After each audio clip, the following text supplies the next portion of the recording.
You know what? Hey, look, we talk so much about mechanics and with hitting and whatnot, and at times, at least for me, it gets a little bit tiresome.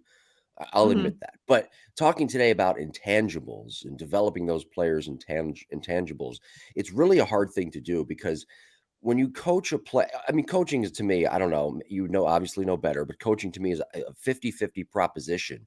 But when you're coaching a player's intangibles, you really have to understand and get to know that player and see if they actually have those certain tangibles that help them get to the next level.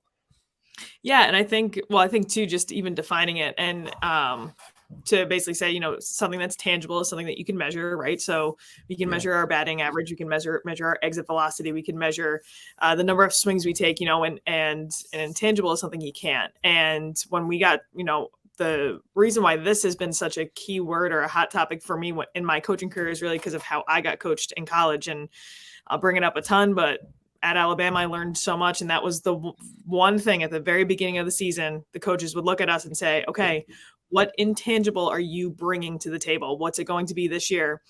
And we all had to go around the circle and explain in front of everyone, this is what I'm bringing to the table.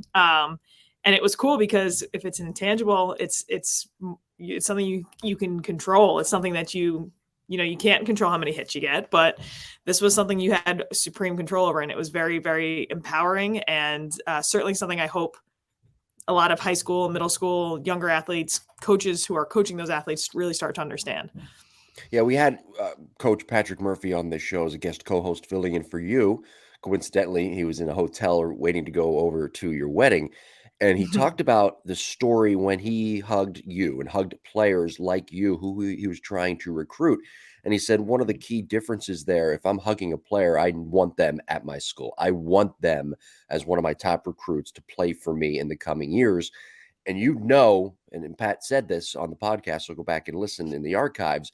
If I'm recruiting you, if I want you or not. And he is a Mhm. great example of someone who can really read, and it goes for a lot of great college coaches. They can really read those intangibles of a player. Yeah, I think coaches are going to have everyone's going to have this like one skill, just like a player. One skill is going to probably stand out Sure. more than others. Yeah. And, Coach Murphy at Alabama has put together a high quality team year after year after year. And really what you start to notice is it's not always the top 5 recruits. It's not always the most talented players.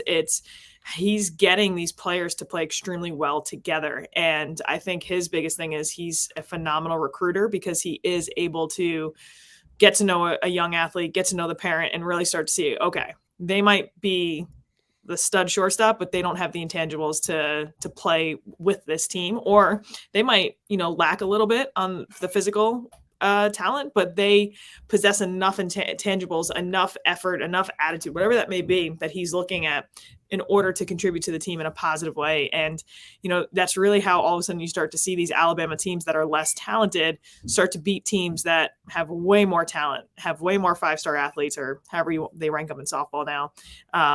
But again, it's not that they're an underdog; they just find a way to really play well together, and it's a huge part to do with this topic and this concept.